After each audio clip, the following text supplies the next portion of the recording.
नमस्कार दोस्तों, दिग्विजय शर्मा एकेडमी में आपका स्वागत है।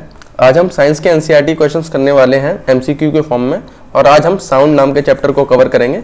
तो स्टार्ट करते हैं। तो पहले थोड़े से कॉन्सेप्ट पढ़ लेते हैं साउंड के। Sound is produced by vibrating objects.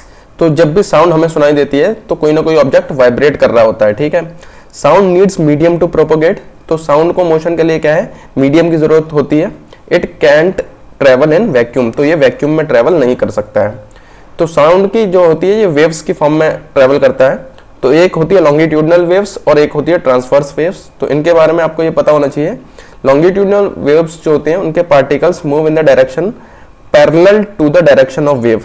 तो लॉन्गिट्यूडनल वेव्स जो होती हैं उनके particle parallel to the direction of wave travel करते हैं, और जो ट्रांसवर्स वेव होती हैं इनके particle perpendicular to the direction of wave होते हैं। तो पैरेलल और परपेंडिकुलर ये आपको याद रहना चाहिए, ठीक है। ये मोशन हो रहा है अगर डायरेक्शन ऑफ साउंड वेव है तो पार्टिकल का भी डायरेक्शन ऐसे ही होगा, तो ये लॉन्गिट्यूडनल हो गए।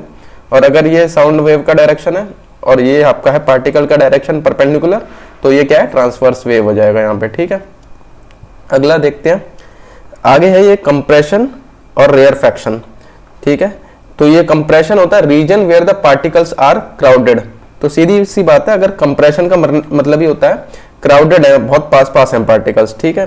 और ये हमने देखते हैं साउंड वेव को ऐसे रिप्रेजेंट करा जाता है, ठीक है। साइनसॉइडल वेव होती है ये। तो इसमें जो अपर पार्ट होते हैं ये वाला, ये कंप्रेशन दिखाता है, और ये लोअर पार्ट होता है ये रेयरफैक्शन बताता है, ठीक है। तो रेयरफैक्शन इसका उल्टा होता है। इसमें क्या है, पार्टिकल्स स्प्रेड अपार्ट होते हैं। अभी आगे मैं एक डायग्राम बताऊंगा, उससे और क्लियर होगा ये, ठीक है। लोअर पोर्शन ऑफ कर्व ये रेयरफैक्शन बताता है। अच्छा, क्रेस्ट होता है ये अपर पीक। पीक जो होता है इसका अपर मोस्ट पार्ट जो होता है इसको हम क्रेस्ट बोलते हैं, और ये लोअर मोस्ट जो होता है इसे ट्रफ बोलते हैं, ठीक है। इसे ट्रफ बोलते हैं। ये अपर रीजन में क्या है, डेंसिटी और प्रेशर हाई रहते हैं, और लोअर पोर्शन में ये लो रहते हैं डेंसिटी और प्रेशर, ठीक है। और इनकी ये कैरेक्टरिस्टिक्स होती है साउंड वेव की, जिसमें वेवलेंथ आती है। तो वेवलेंथ होती है दो कॉन्जिक्यूटिव कंप्रेशन और रेयरफैक्शन के बीच का जो डिस्टेंस होता है उसे वेवलेंथ कहते हैं, ठीक है। इसकी यूनिट मीटर होती है। तो यहाँ पर अगर मैं डायग्राम से बताऊं तो ये फिर से बना लेते हैं। तो यहाँ पर ये आगे और बनता है ये, ठीक है। तो ये दो कंप्रेशन हो गए, ये दो रेयरफैक्शन हो गए। तो इनके बीच की जो डिस्टेंस है यहाँ से लेके यहाँ तक, ये क्या हो जाएगी, लैम्डा से रिप्रेजेंट करते हैं, ये वेवलेंथ हो जाएगी। फ्रीक्वेंसी होता है number of oscillation per unit time. तो इसकी यूनिट हर्ट्ज होती है, ठीक है। टाइम पीरियड होता है time taken to complete one oscillation. तो एक ऑसिलेशन कंप्लीट करने में जितना टाइम लगता है उसे हम टाइम पीरियड कहते हैं। इसकी यूनिट होती है सेकंड। फ्रीक्वेंसी को इससे रिप्रेजेंट करती है न्यू से, ठीक है। तो फ्रीक्वेंसी जो होता है वो 1 अपॉन टाइम पीरियड होता है। एम्पलीट्यूड क्या होता है, एम्पलीट्यूड होता है maximum disturbance in the medium in either side of the mean value. तो ये जो होती है ये बीच वाली लाइन मीन वैल्यू बताती है, ठीक है। इससे जो मैक्सिमम डिस्प्लेसमेंट होगी, यानी कि यहाँ से यहाँ तक की जो मैक्सिमम डिस्प्लेसमेंट है, ये हमारा क्या होता है, ये एम्पलीट्यूड होता है, ठीक है। स्पीड ऑफ साउंड, जैसे कि स्पीड होती है डिस्टेंस अपॉन टाइम, उसी तरह स्पीड ऑफ साउंड होती है डिस्टेंस की जगह यहाँ पे वेवलेंथ आ जाता है, तो वेवलेंथ अपॉन टाइम पीरियड हो जाएगा, ठीक है। पिच जो होती है वो फ्रीक्वेंसी पे डिपेंड करती है, ये आपको ध्यान रखना है। पिच होती है फ्रीक्वेंसी पे डिपेंड, फ्रीक्वेंसी ज्यादा तो पिच ज्यादा, फ्रीक्वेंसी कम तो पिच कम होती है। तो पिच का मतलब होता है जब बहुत तीखी आवाज आती है, आपके कानों में चुभती है जो आवाज, ठीक है। तो एकदम से जो होती है इस तरह की आवाज, उसे पिच बोलते हैं। लाउडनेस हमें पता है, जो जोर से आवाज आती है, ये एम्पलीट्यूड पे डिपेंड करती है। एम्पलीट्यूड हाई तो लाउडनेस हाई हो जाएगी। क्वालिटी ऑफ साउंड जो होती है ये वेव फॉर्म पे डिपेंड करती है। तो ये आपको ध्यान रखना है। ये डायग्राम से आप देख सकते हैं, यहाँ पर जो है पार्टिकल्स पास पास हैं, ठीक है। तो ये कंप्रेशन दिखा रहा है, ये दूर दूर है, तो ये रेयरफैक्शन बता रहा है, ठीक है। तो यहाँ पर हाई डेंसिटी है, ये पास पास है, और ये बीच में क्या है, ये लो डेंसिटी है। यहाँ पे लो डेंसिटी है, ये हाई डेंसिटी है। ऐसे ही ये भी दिखा रखा है, ये पास पास है पार्टिकल, यहाँ पर दूर दूर है पार्टिकल, ठीक है।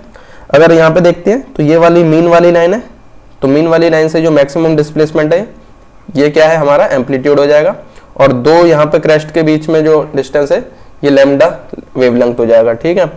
और क्या है यहाँ पे, ये ट्रफ दिखा रखा है, और ये ऊपर वाला पार्ट जो होता है वो क्रेस्ट होता है, ये बता चुका हूं मैं, ठीक है।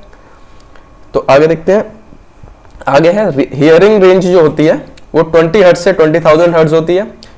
20 हर्ट्ज से जो बिलो होगी, जो कम साउंड होती है, उसको इंफ्रासोनिक या इंफ्रासाउंड कहते हैं। 20,000 हर्ट्ज से जो ज्यादा होगी, अबव होगी, उसे अल्ट्रासाउंड या अल्ट्रासोनिक कहते हैं। ठीक है, साउंड की यूनिट हमारी डेसिबल होती है। एक कॉन्सेप्ट होता है सोनार का, साउंड नेविगेशन एंड रेंजिंग। ये फुल फॉर्म इंपॉर्टेंट है इसकी काफी।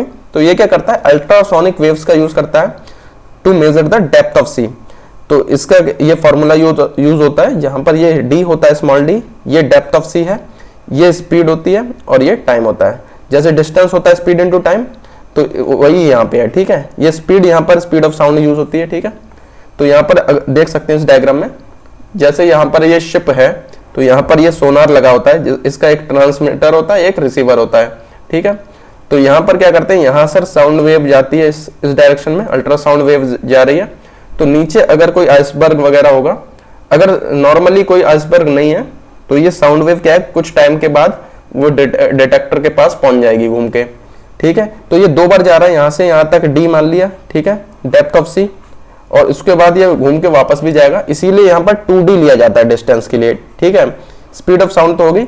अब टाइम, जितने टाइम में ये वहां तक पहुंच रहा है, तो वो क्या होता है, इसका टाइम पीरियड हो जाता है। लेकिन अगर मान लीजिए यहाँ पर कोई आइसबर्ग होता है ऐसे करके, ठीक है, तो उससे क्या होता, ये यहाँ से जल्दी आता और जल्दी पहुंच जाता। ठीक है, तो ये जो टाइम पीरियड है ये कम हो जाता।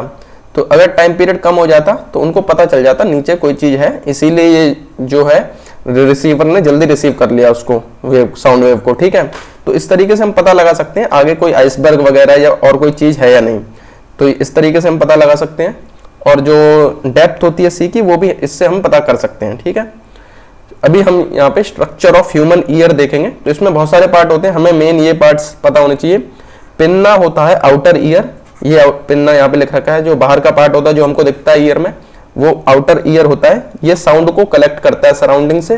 ठीक है, और इसको ईयर ड्रम पे भेज देता है। ईयर ड्रम यहाँ पे दिखा रखा है, ये ईयर ड्रम पे भेज देता है थ्रू ऑडिटरी कैनाल। तो ये ऑडिटरी कैनाल होती है जो क्या है, पिन्ना से ईयर ड्रम तक साउंड को लेके जाती है।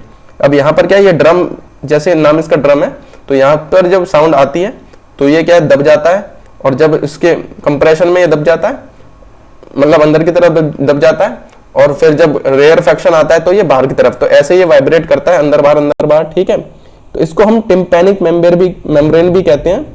ये सेपरेट करता है आउटर ईयर को इनर ईयर से। ठीक है, तो ये ध्यान रखना है। इसके आगे एक ये पार्ट होता है कॉक्लिया। तो ये जो वाइब्रेशन होता है, ये प्रेशर चेंज होते हैं इससे। प्रेशर चेंज कब होता है, जब ईयर ड्रम कम ज्यादा होगा ये। ठीक है, कभी कंप्रेस होगा, कभी रेयरफेक्शन होगा। तो इसमें क्या हो रहा है, ये कम ज्यादा हो रहा है, तो ये जब वाइब्रेट कर रहा है ईयर ड्रम, तो इससे प्रेशर वेरिएशन आता है, प्रेशर कम ज्यादा होता है। तो ये प्रेशर वेरिएशन को क्या है, इलेक्ट्रिकल सिग्नल में कन्वर्ट करता है कोक्लिया। ठीक है, तो ये इलेक्ट्रिकल सिग्नल को क्या है, ऑडिटरी नर्व फिर ब्रेन तक भेज देती है, और हमको क्या है, साउंड सुनाई दे जाती है। ये ऑडिटरी नर्व है, यहाँ पर ब्रेन होगा, तो ये ब्रेन तक भेज देती है। ठीक है, तो पिन्ना आउटर ईयर हो गया, ऑडिटरी कैनाल से ये ईयर ड्रम पे जाएगा, और ये वाइब्रेशन प्रोड्यूस होंगे ईयर ड्रम में, उनको कोक्लिया क्या करेगा, इलेक्ट्रिकल सिग्नल में कन्वर्ट कर देगा, और ऑडिटरी नर्व के थ्रू क्या है, वो ब्रेन तक पहुंच जाएंगे। तो इस तरीके से हमें साउंड सुनाई देगी। आगे अभी क्वेश्चन देखते हैं। The sound can travel in air when, तो साउंड हम कब सुन सकते हैं, particles of medium travel from one place to another, there is no moisture in the atmosphere, तो मॉइस्चर का कोई लेना देना नहीं होता है। Disturbance travel from one place to another, both particles as well as disturbance travel from one place to another. तो यहाँ पर जो डिस्टर्बेंस की बात है, ये पार्टिकल के वेव फॉर्म जो होती है उसके पार्टिकल की बात हो रही है, और जब पार्टिकल ऑफ मीडियम है वो एयर के पार्टिकल की बात हो रही है। तो जो डिस्टर्बेंस है ये एक तरीके से वाइब्रेशन हो गए। ठीक है, तो जब वाइब्रेशन ट्रेवल करेंगे तभी हमें साउंड सुनाई देगी। एयर के पार्टिकल का मोशन जरूरी नहीं है, इसीलिए ऑप्शन सी करेक्ट हो जाएगा। जब वाइब्रेशन ट्रेवल करेंगे तब हमें साउंड सुनाई देगी एयर में। We can distinguish between a man's voice and a woman's voice of the same loudness even without seeing them. This is due to a characteristic of sound which measures the shrillness of sound. तो कोई sound कितनी shrill है, कितनी तीखी है, ये हमको कैसे पता चलता है, उसी से हमें पता चलता है कि कोई जो वॉइस है वो मैन की है या वुमेन की है। तो ये जो प्रॉपर्टी होती है इसको हम फ्रीक्वेंसी से नापते हैं। ठीक है, और इसको कहते हैं हम पिच। तो फ्रीक्वेंसी ज्यादा होती है तो पिच ज्यादा होती है, तो फ्रीक्वेंसी की यहाँ पर यूनिट पूछ रखी है, वही पूछे कि उस कैरेक्टरिस्टिक की यूनिट क्या है, तो वो हर्ट्ज हो जाएगी। तो किसी की अगर वॉइस की फ्रीक्वेंसी ज्यादा है तो ये माना जाता है कि जो फीमेल होती है उनकी फ्रीक्वेंसी ज्यादा होती है वॉइस की, ठीक है, इसीलिए उनकी श्रिलनेस ज्यादा होती है। तो फ्रीक्वेंसी ज्यादा है तो उनकी पिच हाई होती है। इसी तरह से हम कह सकते हैं कि ये वुमेन की साउंड है या मैन की साउंड है, ठीक है। तो फ्रीक्वेंसी की यहाँ पर यूनिट पूछी गई है, इसीलिए हर्ट्ज होती है फ्रीक्वेंसी की यूनिट, तो ये हमारा करेक्ट आंसर हो जाएगा। A key of mechanical piano is first struck gently and then struck again but with much harder this time. What kind of change in sound will you observe in the second case? तो यहाँ क्या कह रहे हैं, piano के ये ऐसे बने होते हैं, उनको इसी पॉइंट पे क्या है, पहले धीमे से बजाया उन्होंने, उसके बाद जोर से इसी को दबा दिया, तो इससे क्या होगा, दूसरी बार जो होगा वो लाउडर बजेगा, ठीक है, साउंड विल बी लाउडर, तो ये तो सही बात है। लेकिन क्योंकि उसी पार्ट को दबाया दोबारा से, ठीक है, तो इसमें क्या है, इसकी पिच चेंज नहीं होगी, तो ये ऑप्शन ए करेक्ट हो जाएगा। Sound will be louder but the pitch will not be different, तो ए ऑप्शन करेक्ट हो जाएगा। The echo receiver of a sonar attached to a ship receives the echo from bottom of a sea 4 seconds after the ultrasonic waves were sent into the sea। तो यहाँ पर कह रहे हैं कि जो सोनार का जो रिसीवर है वो क्या है, 4 सेकंड बाद सुनाई देती है उसको अल्ट्रासोनिक वेव। तो 4 सेकंड ये क्या है, हमें टाइम दे रखा है, टी दे रखा है 4 सेकंड वाला, ठीक है। अब आगे लिखा है if the speed of sound in water is 1500 metre per second. तो speed of sound in water दे रखी है 1500 मीटर पर सेकंड, तो ये स्पीड हो जाएगी, ठीक है। तो आगे दे रखा है डेप्थ ऑफ सी निकालनी है हमको। तो डेप्थ ऑफ सी का फॉर्मूला ये हम यूज करते हैं 2d इक्वल टू ये स्पीड इनटू टाइम, ठीक है। तो स्पीड दे रखी है 1500, टाइम दे रखा है 4, तो ये 2d के बराबर है, 2 से ये कट जाएगा 2 टाइम्स, तो ये हो जाएगा 15 दूनी 30, तो ये 3000 आ जाएगा यहाँ पर मीटर, ठीक है। तो 3000 मीटर इसका करेक्ट आंसर हो जाएगा। 3000 मीटर होगी डेप्थ ऑफ सी। ये सिंपल फॉर्मूला यूज करना है, अगर फॉर्मूला याद होगा तो आप इजीली निकाल सकते हैं इसको, ठीक है। आगे क्वेश्चन देखते हैं। Before the main shock waves the earthquake produces the characteristic sound waves which some animals like rhinoceros can hear. Can you guess the kind of sound waves produce here. तो जब अर्थक्वेक आने वाला होता है तब जो कुछ जानवर होते हैं जो इंफ्रासोनिक वेव्स सुन सकते हैं, वो क्या है, उनको पता चल जाता है, इसलिए कहा जाता है जानवरों को पहले पता चल जाता है कि अर्थक्वेक आने वाला है। तो जो साउंड होती हैं वो ह्यूमन नहीं सुन सकते हैं, क्योंकि ये इंफ्रासोनिक साउंड होती हैं जो कि 20 हर्ट्ज से कम होती हैं, तो हम नहीं सुन सकते हैं, वो जानवर सुन सकते हैं, जैसे राइनोसोरस सुन सकते हैं, ठीक है।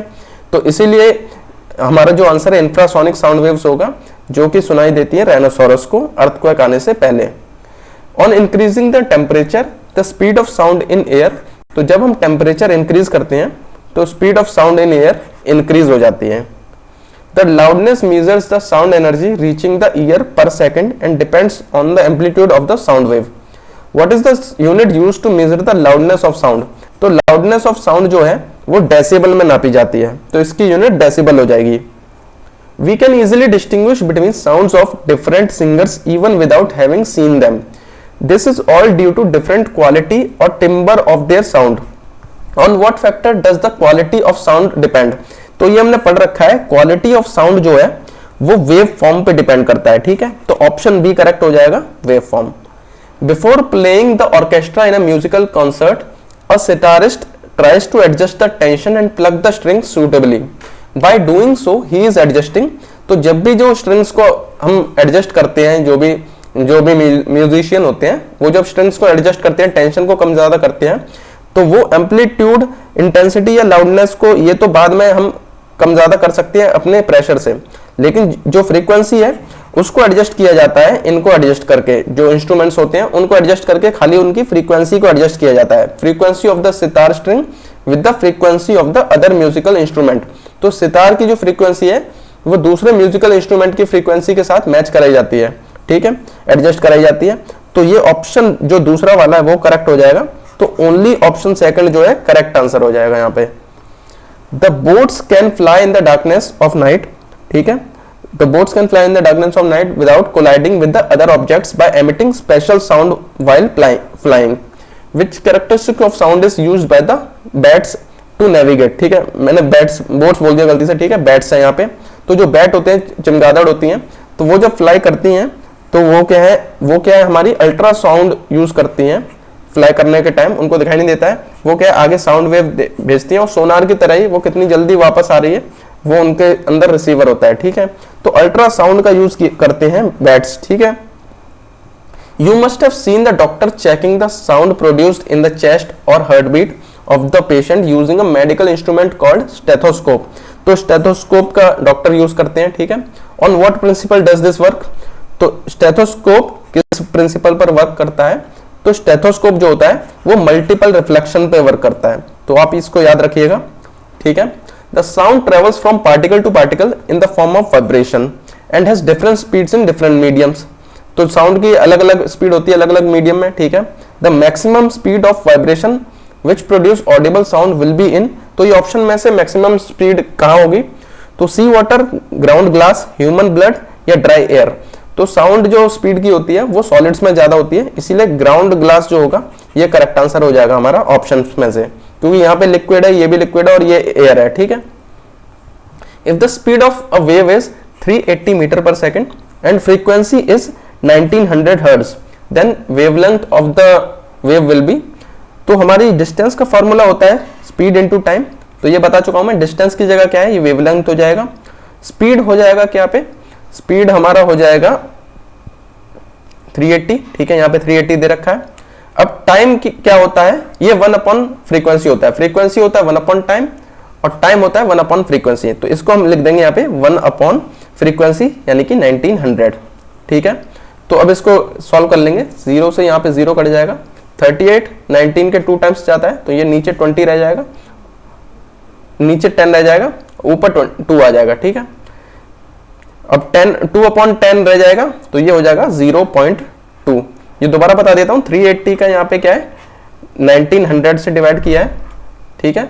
तो यहाँ पे 0 से 0 कटा और 38 2 टाइम्स हो जाता है 19, तो यहाँ 10 आ जाएगा, ठीक है। 2 अपॉन 10 0.2 है, तो 0.2 मीटर यहाँ पर करेक्ट आंसर हो जाएगा, ठीक है। टाइम जो होता है फ्रीक्वेंसी का 1 अपॉन होता है, ठीक है। तो यहाँ पर ऐसे कन्वर्ट कर लिया है, ये क्या हो जाएगा स्पीड इनटू अपॉन फ्रीक्वेंसी हो जाएगा यहाँ पे, ठीक है। स्पीड अपॉन फ्रीक्वेंसी डिस्टेंस हो जाएगा, ठीक है। आगे देखते हैं, converts pressure variation into electrical signal. तो कौन सा ऑप्शन इनमें से प्रेशर वेरिएशंस को इलेक्ट्रिकल सिग्नल में कन्वर्ट करता है, ये हमने पढ़ रखा है, तो ये होता है कोक्लिया, ठीक है। तो हमारे क्वेश्चन यही खत्म होते हैं। अगर आप एंड तक बने रहे तो आपका बहुत बहुत थैंक यू। अगर आपको वीडियो पसंद आया तो वीडियो को लाइक जरूर कीजिए। अगर आप AEESPRT की सीरियसली तैयारी कर रहे हैं तो AEESPRT कंप्लीट सिलेबस नाम की प्लेलिस्ट को चेकआउट कीजिए, इसमें मैं कंप्लीट सिलेबस कराने की कोशिश कर रहा हूँ, ठीक है। अगर आपको ये PPT डाउनलोड करनी है तो दिग्विजय शर्मा एकेडमी के टेलीग्राम चैनल पर जाकर आप ये डाउनलोड कर सकते हैं। अगर आपको ये वीडियो पसंद आया और ऐसे ही वीडियोस और देखना चाहते हैं तो दिग्विजय शर्मा एकेडमी को सब्सक्राइब कीजिए। मिलते हैं अगले वीडियो में।